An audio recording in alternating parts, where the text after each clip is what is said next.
আজ আমরা আলোচনা করব মানবজাতির প্রথম পিতা, প্রথম নবী, আল্লাহর সৃষ্টি রহস্য হযরত আদম আলাইহিসসালামের জীবনী থেকে এক অনন্য কাহিনী। আল্লাহ তাআলা ফেরেশতাদের ঘোষণা করলেন, আমি পৃথিবীতে একজন প্রতিনিধি সৃষ্টি করতে যাচ্ছি। সূরা বাকারা ৩০। ফেরেশতারা বিনয়ের সাথে বলল, হে আল্লাহ, আপনি কি এমন সৃষ্টিকে তৈরি করবেন যে সেখানে ঝগড়া ফাসাদ করবে, রক্তপাত ঘটাবে? অথচ আমরা তো আপনাকে সব সময় প্রশংসা ও তাসবিহ করি। আল্লাহ উত্তর দিলেন, আমি যা জানি তোমরা তা জানো না। এভাবেই শুরু হলো মানব জাতির ইতিহাস।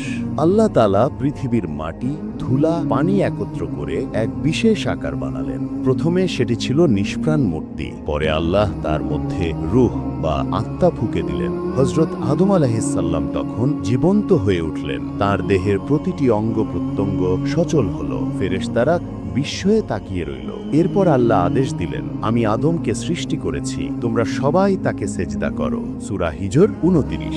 সব ফেরেশতা আল্লাহর আদেশ মেনে সেজদা করল, কিন্তু ইবলিস নামের একটি সৃষ্টি, যে জিন ছিল এবং ফেরেশতাদের সঙ্গে ইবাদত করত, সে অহংকার করল। সে বলল, আমি আগুন থেকে তৈরি আর আদম মাটি থেকে, আমি কেন তাকে সেজদা করব?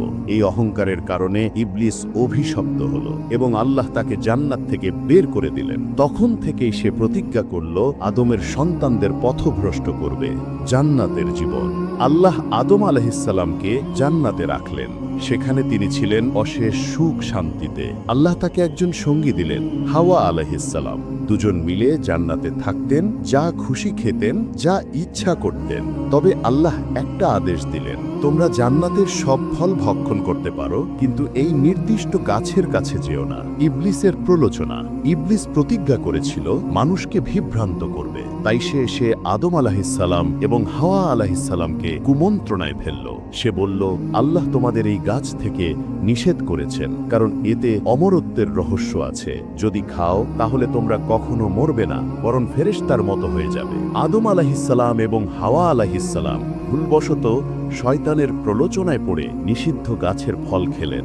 এই ভুলের কারণে আল্লাহ তাদের জান্নাত থেকে নামিয়ে দিলেন পৃথিবীতে। আল্লাহ বললেন, তোমরা একে অপরের শত্রু হয়ে পৃথিবীতে নেমে যাও, সেখানে তোমরা বসবাস করবে, মৃত্যুবরণ করবে এবং পুনরুত্থিত হবে। তবে আল্লাহ তাদের জন্য পথ প্রদর্শনের প্রতিশ্রুতি দিলেন, তওবা ও ক্ষমা। হযরত আদম আলাইহিসসালাম বুঝতে পারলেন তিনি ভুল করেছেন। তিনি আন্তরিকভাবে দোয়া করলেন, হে আমাদের রব, আমরা নিজেদের প্রতি অন্যায় করেছি। যদি আপনি আমাদের ক্ষমা না করেন তবে আমরা ক্ষতিগ্রস্তদের অন্তর্ভুক্ত হব। সূরা আরাফ ২৩। আল্লাহ তার তওবা কবুল করলেন। আল্লাহ অত্যন্ত ক্ষমাশীল, দয়ালু। শিক্ষা। হযরত আদম আলাইহিসসালামের এই কাহিনী আমাদের শেখায়, ১. মানুষ ভুল করতে পারে, কিন্তু আল্লাহর কাছে ক্ষমা চাইলে তিনি ক্ষমা করে দেন। ২. অহংকার ধ্বংস ডেকে আনে। ইবলিসের মতো অহংকারী হলে আল্লাহর রহমত থেকে বঞ্চিত হতে হয়। ৩.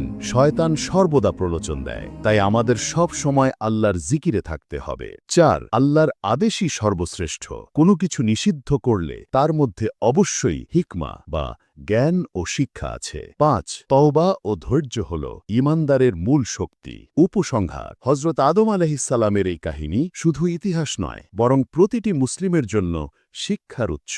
আমরা যদি আদম আলাইহিসসালামের মতো আল্লাহর কাছে তওবা করি, তাহলে আল্লাহ অবশ্যই আমাদের ক্ষমা করবেন।